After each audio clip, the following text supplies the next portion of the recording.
So faith bridges the gap from what we see, from what we experience, from what the Bible tells us, and bridges the gap so that we can believe in God. Because without faith, it's impossible to please God. And without faith, we can't understand these things because guess what? We are not God. And that should be okay with us because we worship a God who is in control of everything and who has set this all up to prove that he's there, to show us. And I love that about God. We are a part of beauty. We are beautiful creations because we're made in the image of God. We have to understand that about ourselves.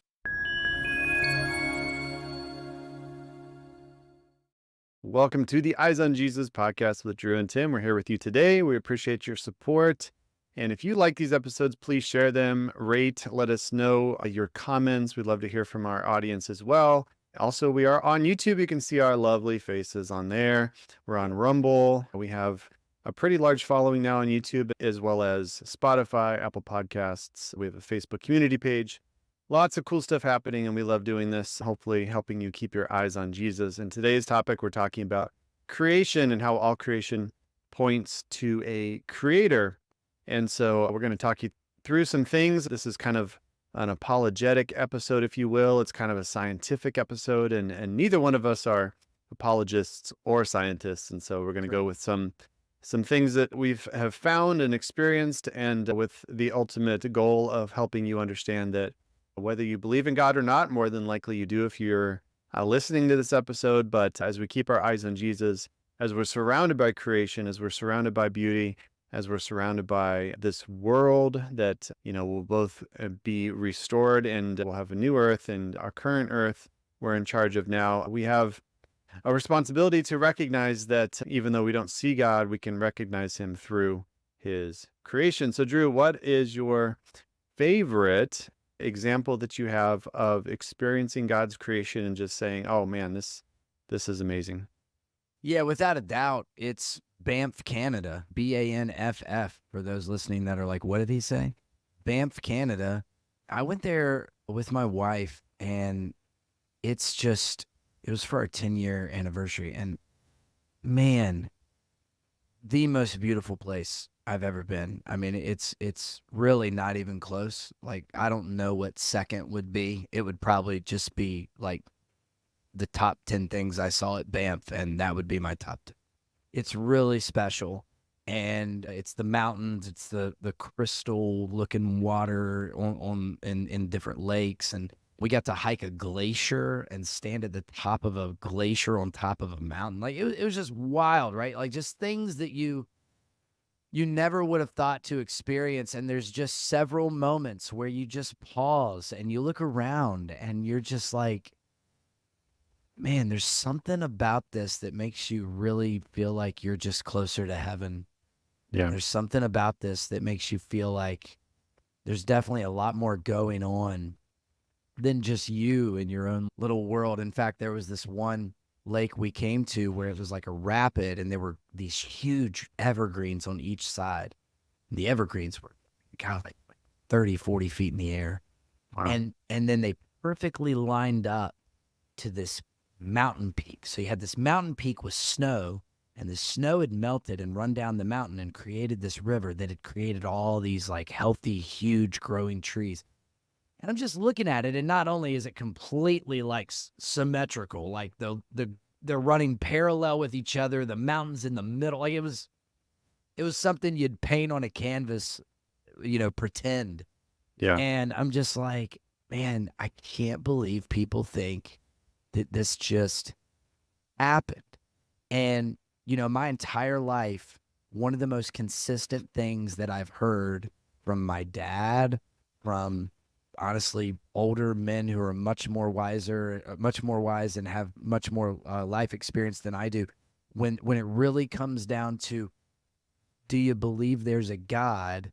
The most undeniable thing, besides how he's worked in my life personally, it's creation.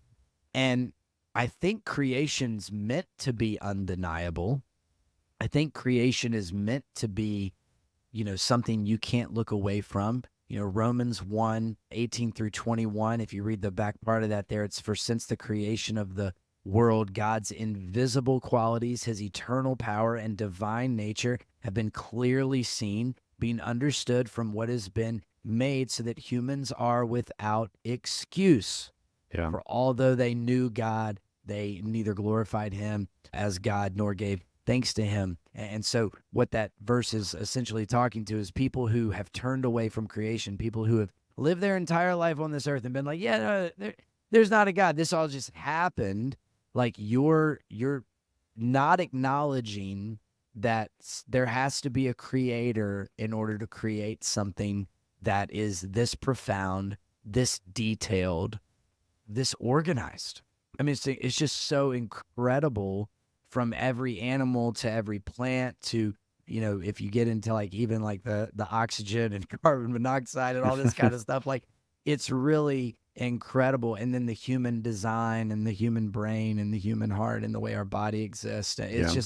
It's incredible. And so it's really difficult to deny that. And there's something about being in creation. There's something about that moment where I'm looking at all these wonderful mountain peaks and snow and water and green trees. And I'm just like, yeah, I feel closer to God in this moment. And so I think there's just moments like that that are pretty undeniable. For me, it was Banff, Canada with my wife. It was just a week full of gratitude, full of appreciation for what God created. And, like I told you before we started, like if this is what God created for us who have fallen short of the glory of God, if this is what we get to see, imagine what heaven will be like. It's going to be the most amazing thing ever. So how about you? Is there a moment in your life where you can kind of pinpoint and say, man, I'll just never forget this view. I'll never forget appreciating what God has done. Like, Yeah, I think for me, it's Kauai, Hawaii.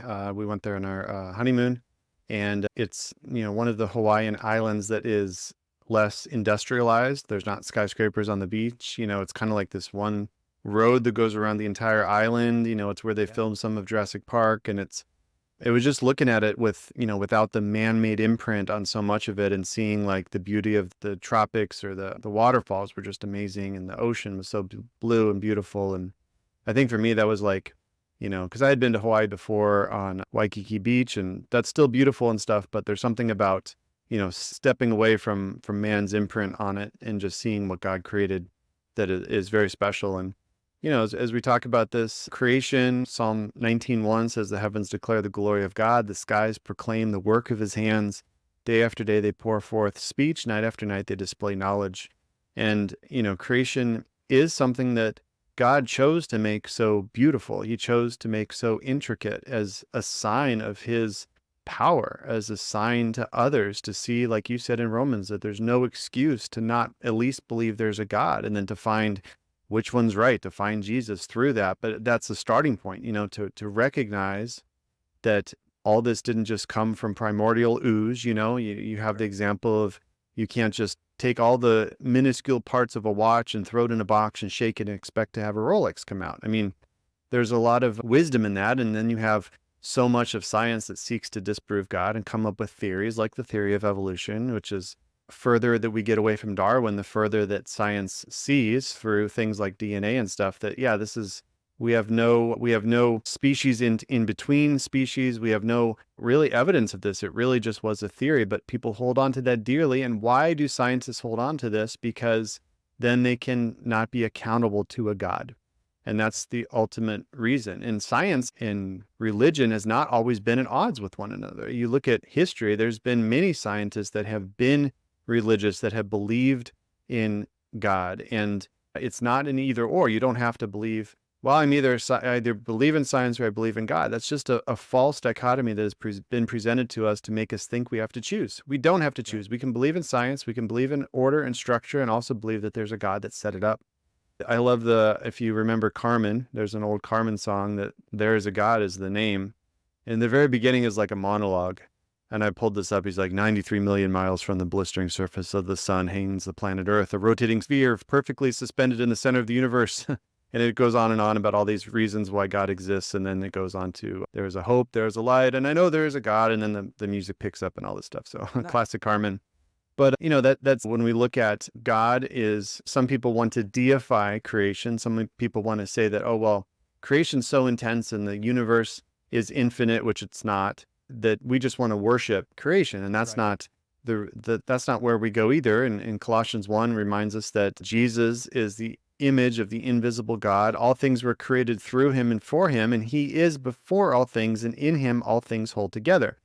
And so Jesus is the reason all creation is made through him. And so when we look at God being in control of creation, we see this in Genesis 1 and 2. We see creation, we see it orderly, we see it for God saying it is good, for him to say that, okay, I'm doing this for a reason, for a purpose, Yep. to have communion with man, to have a garden set up for him to be in control of creation, to name creation, for him to walk alongside of God. And we know sin came in, and we see it through the book of Job. God is in control of creation, with the very end. Just read the last 3 chapters, I think, when God's answer to Job is not why you have pain and suffering, but the fact that I'm God and you are not.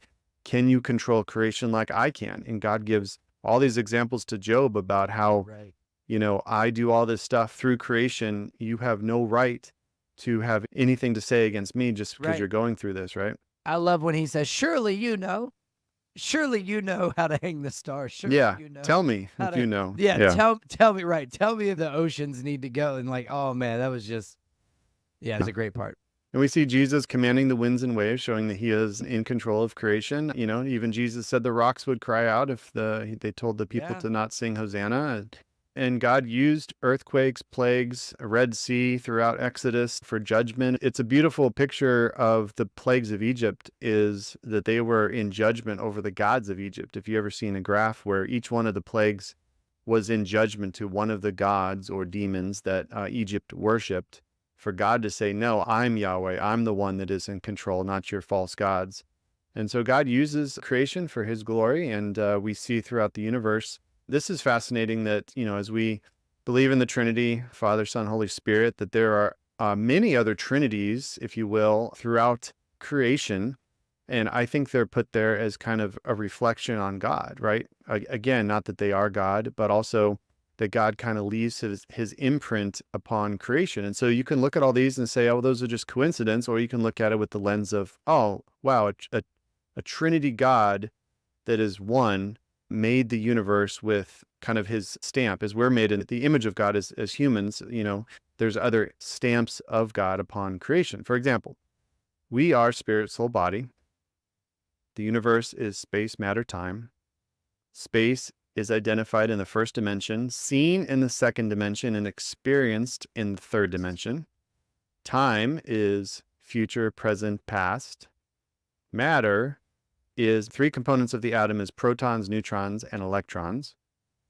3 components of matter, substances, compounds, and mixtures. 3 states of matter, solids, liquid, gases. 3 dimensions of matter, length, breadth, and height. And then even the color spectrum, you have red, green, and blue, which makes up your colors, right? And then you have fire, which is heat, fuel, and oxygen, which makes fire. And that's just a few. Honestly, there's more, but just a small sampling there of how many trinities are in creation. It's kind of fascinating to see. Yeah, and it's just like, at what point does it become undeniable? Like, I guess that's my thing. Like, you just read that list, and if there's somebody like, oh, that's a coincidence. What's another coincidence that you've experienced that's been anything like creation? I think there's a reason the Bible refers to it being undeniable. I think there's a reason that the Bible refers to it as being able to witness creation. You've witnessed God. It's like, Yeah. okay. Yeah, like, you may live in not a great place, and there are certainly some bad parts of town that I've driven through or been in, but like, you can't deny the breath in your lungs Right. and how that even happens and what that process looks like. And you can't deny how, like, you're like you were just talking about when you said the atoms are protons, neutrons, electrons. I mean, like, just everything.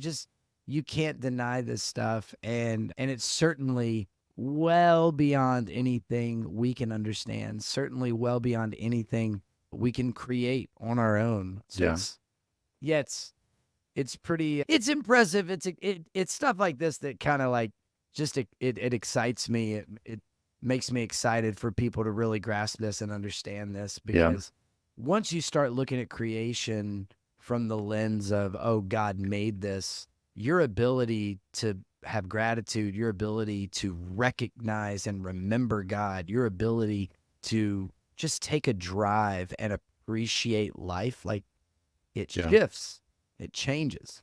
And I want that for people, and I'm hoping they gain that in this. But already, I mean, Yeah. already so many great examples of why this is clear that there is a divine creator. Yeah. And if you want a more detailed scientific approach to this, I recommend the book Return of the God Hypothesis from Stephen C. Meyer. He's actually been on the podcast a while back, so you can reference that episode. But this book goes into really, really deep, heady things about science and space and arguments for God. And I find it interesting too. He's part of a institute made of creationists, but not all these creationists are Christian, because there's other religions that believe in a creator, just in a different form, or, different arguments Sure. regarding that. But like I said, that's kind of the starting point. You have to believe in a creator first, and then you kind of like, okay, where is truth? Follow truth where it goes, right? But there's a lot of cool arguments for God that's been philosophers throughout the ages have postulated different things, regardless if they were Christian or not. I find it interesting that there's an ontological argument. The philosopher Anselm of Canterbury first formulated the argument. It seeks to prove that the existence of God by reasoning that human beings, regardless of their culture or period in history, continually conceive of a perfect being that is greater than they are, so great that no greater being can be conceived of. So this is the perfect being of God. And you look throughout history, man has always tried to seek out God. And he's done it in wrong ways, and he's done it in twisted ways, and Satan's come in and twisted things, and they've worshiped demons. But there is this longing in humankind for God, right? If you want to call it a God-shaped hole or whatever you want to call it, there's a longing to be in touch with our creator. It's how we were designed for relationship with him. And so, yeah, you're going to have people that don't have full truth, that kind of come up with things, or there's going to be, twistings on it. But throughout history, there's been this desire to find out who God is. And then you have things like the teleological argument, which seeks to convince that from the amazing harmony in all of creation, that the world has been ordered by an intelligent designer who is God. And it's simple enough to look at all the examples that we could point out to the Earth axis alone, the fact that if we were any closer to the sun, we'd burn, any further away, we'd freeze. You look at gravity, you look at a lot of attributes with just the vastness of space alone, right? The how many billions of light years it is across. We can't even conceive of that. We can barely even recognize it with our, human-made telescopes. And even that changes over time. We're like, oh, we think it's this many billion light years, and then they keep expanding it. It is not God in itself. It can't be infinite because it has a creator. And so when we recognize that, we're just like wowed by everything God has done to show us himself. And so there's really no excuse, like Romans 1 says, that at least you can't start from the example of like, all right, I know that there's more. Now I'm on a journey to seek that out. And that's how people Right. come to church. That's how we share the gospel. That's how we like, okay, there's more. Now I'm going to tell you who he is. His name is Jesus. Yeah, I mean, if we weren't seeking out something outside of ourselves, then we wouldn't see so many destructive habits. We wouldn't see so many people chase money or chase women or chase Mm-hmm. men or chase fame. There'd be no reason to chase these things, right? Because we would be content in knowing that there's a creator. And so the challenge with humanity and us being a fallen group of humans, the challenge is to keep God on the forefront of our mind. And it's moments that we don't, it's moments that we are not finding fulfillment or not choosing to find fulfillment in the things that God wants us to. It's those moments that we become destructive and can step into some bad things. But that Yeah. in and of itself means there has to be something provided to us that we cannot provide ourselves, Yeah. or we would search for nothing. Yeah. We would look for nothing. So that's where I'm like, all right, so if we're searching for something, if we're looking for something, and I mean, come on, how many celebrities do I have to bring up, or how many people do I have to bring up for us to know that like money, fortune, fame, all this stuff, like popularity, none of it gets you whatever that thing is that we're chasing. And then you go, oh, okay, so if it's none of those things, probability in any other context would tell me that there must be something outside of where I'm looking Yeah. that is the thing. And that would be the creator. This is interesting. The cosmological argument seeks to define the fact that, basically something can't come from nothing. So when we Right. use the term ex nihilo, it's Latin for out of nothing. It's common to explain how God made creation out of nothing. And there's this astronomer, Fred Hoyle, claimed that the probability of life arising on Earth by purely natural means without special divine aid is less than the probability that a flight-worthy Boeing 747 should be assembled by a hurricane roaring through a junkyard. And it's right. Like, it's funny and he's right. That's amazing. And that's the thing, man. I don't have enough faith for that. Yeah. Like, I don't have enough faith to believe that something like that can happen. I don't have enough faith to believe that a gust of wind or a combination of, things and atoms that existed somehow, that somehow they just boom, they blew up and they created some kind of reaction, right? And then that reaction evolved into what? Like, seriously, it evolved to me in this building at this place here with this technology talking to you. Like, no, that's literally just a big no from me on that. I know, right? Yeah, there's a great book. I don't have enough faith to be an atheist. Frank Turek, he's been on the podcast in the past. And a lot of the things he talks about is the fact that, okay, by what standard are you using? Because there's argument for morality that is used to define God. Simply the fact that how we know as humans that certain things are wrong, right? There's universal morals. However, there's also evil in the world. And so how do you explain that? Where the animal kingdom has no concept of murder, has no concept of wrong, right and wrong. It's just survival, right? And how do we as humans have this moral part of us that oftentimes we can't define? And you see this from like atheists. Well, this is wrong. Okay, well, how do you know? Or this is right. This feels right. Well, how do you know? What standard are you using to describe what is right and wrong? Because if you look at, Nazi regimes or dictator regimes or warlords of the past, right? They had their own concept of right and wrong. They were able to kill because it helped elevate their kingdom. And so as humans, we have this desire to be moral, to have this sense of ethics, even though oftentimes we can't define it because we don't go to the Bible. The Bible is our standard. That's how we can say these things are wrong. Right. And when you start to peel back the layers of when people bring this up, well, being this way with my sexual identity is okay. Well, by what standard are you saying that? By your feelings, by the laws of the land, by what? And it quickly breaks down because they just go based off of either culture, they go based on what they've been told, or based on what they feel that they want to do.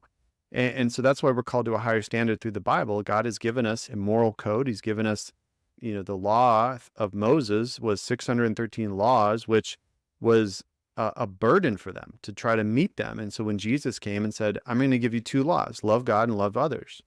Those are the greatest command, and these are what you need to follow now. So he didn't abolish the law. He fulfilled it through the work of the cross and through being under the new covenant where we have a new heart by the Holy Spirit to allow us to discern good from evil because of the Holy Spirit living us, and through the Bible, which is our guide for truth. And so we can look at the history throughout the Bible and we can see things that have been at work, and there's still things that still apply today from the Old Testament, of course. And the Old Testament helps us point to Jesus, who is ultimately the fulfillment of the law, and that's who our focus is now.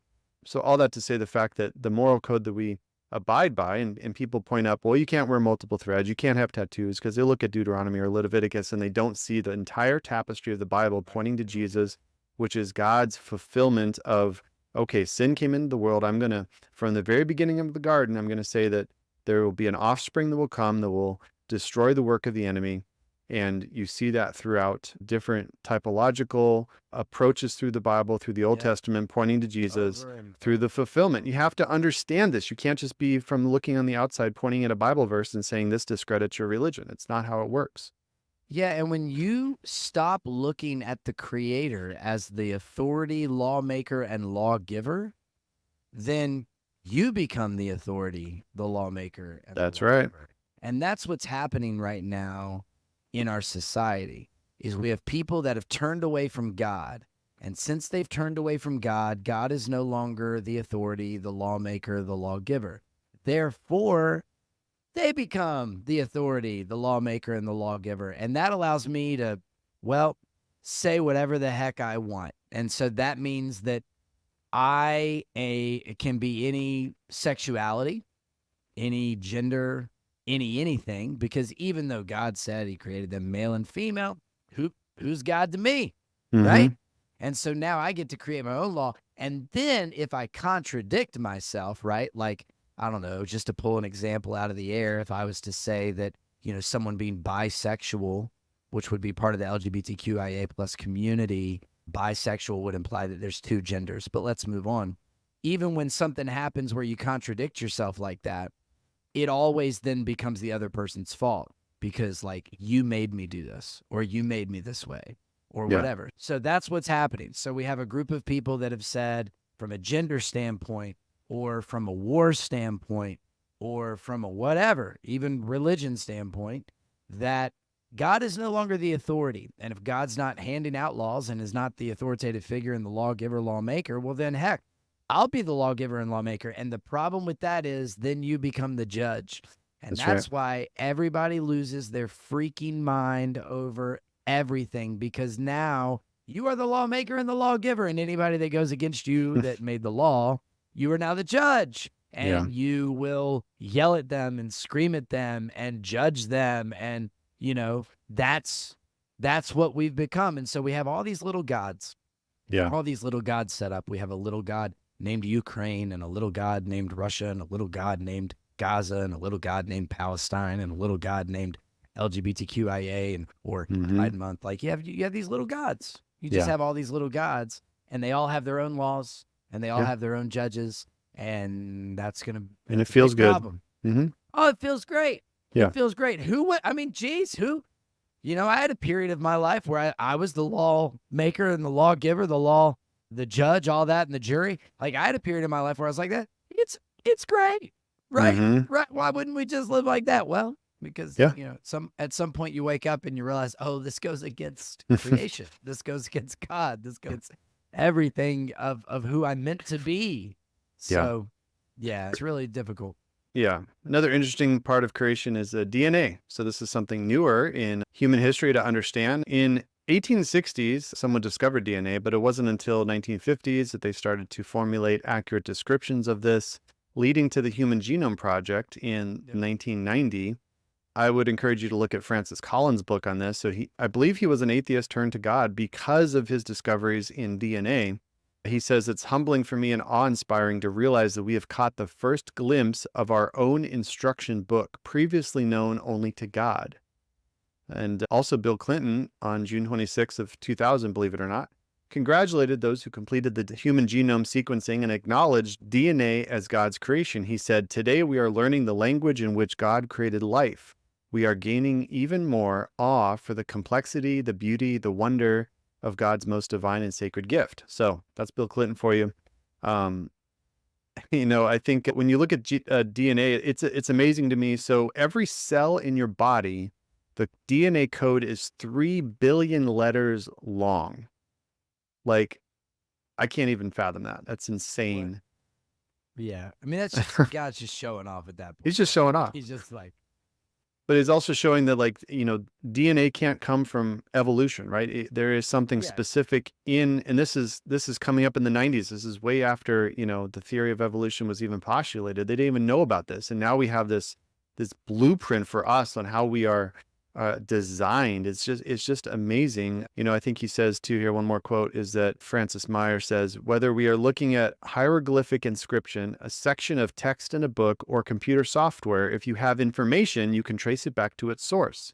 invariably you come to an intelligence. Therefore, when you find information inscribed along the backbone of the DNA molecule in the cell, the most rational inference based on our repeated experience is that an intelligence of some kind played a role in that information. So DNA is fascinating. There's also something called laminin.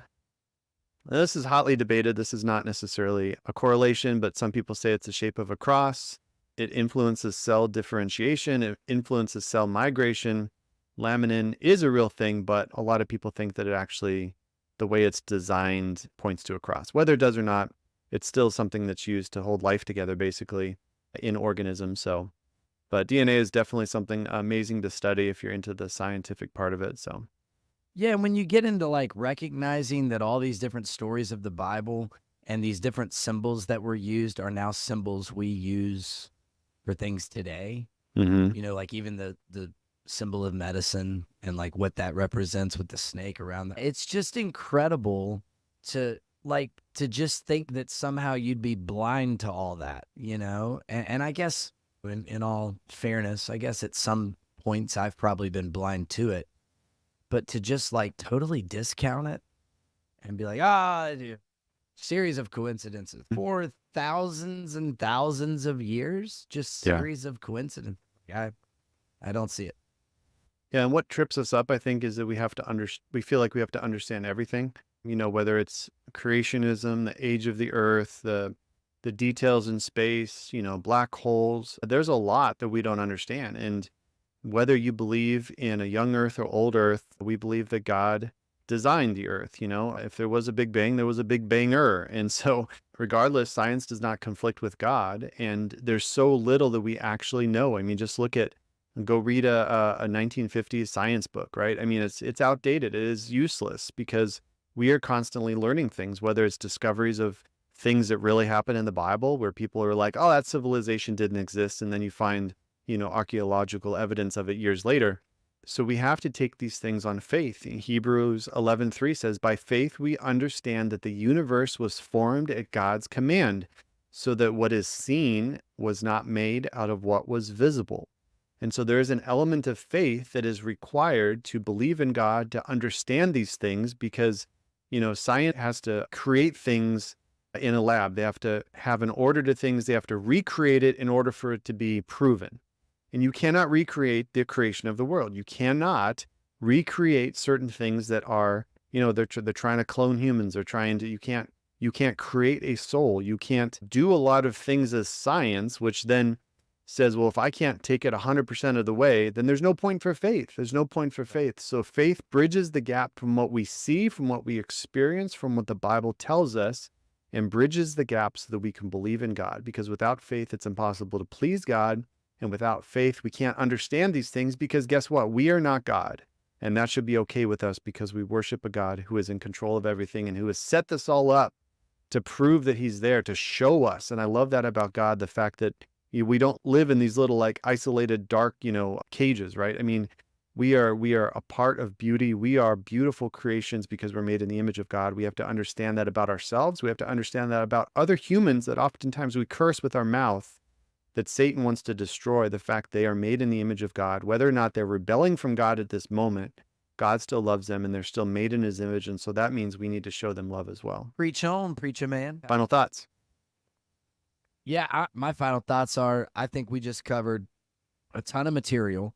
I'm curious in all the different aspects, right? Because we got a little literal, we got biblical, we got, you know, we pulled in all these examples. I'm curious what our listeners think. And I'm curious what their like struggles are. Mm-hmm. Like, because I'll just be honest, I see it really clearly. Like, I just don't see how you look at creation and think that something so beyond us didn't do that. But maybe you do, right? Like maybe there's a listener out there that's like, hey, actually, I think we could explain that. I'd love to hear at least your perspective. Yeah. You can always email us at the Eyes on Jesus podcast at outlook.com. And you can always check us out on Facebook. You can even comment on this very YouTube video. If you're watching on YouTube, like post a comment. Like I'm just curious, like what are the barriers? What is confusing And maybe you even have friends that would like to join the discussion. Like always, you can like and share this podcast. And if it's encouraged you, or at least it's got you thinking about some things that might be beyond or outside of yourself, we'd love for you to share it with others, because you never know what your invite could do. You never know what blessing that could lead to. And as always, we just really appreciate you listening. Tim, any final thoughts from you? No, I would say also, if you let us know like what kind of pushed you over the edge for believing in God. Was it something with creation? Right. Was it going through school? Was it reading a book? Like, what did God use to kind of get a hold of you to say that, hey, there's more? I'd be curious to know that as well. Because, I mean, some people Yes. can just hear a message and have an experience with God at the altar. Amazing. That's awesome. Some people process for years to kind of get some things in line so that they can then jump onto the last percentage, which is faith, to get there. So anyway, share your stories of how you came to Christ. We'd love to hear from you. And until next time, go with God, grow in discernment, and keep your eyes on Jesus. Thanks for joining us on the Eyes on Jesus podcast with Drew and Tim. Don't forget to hit subscribe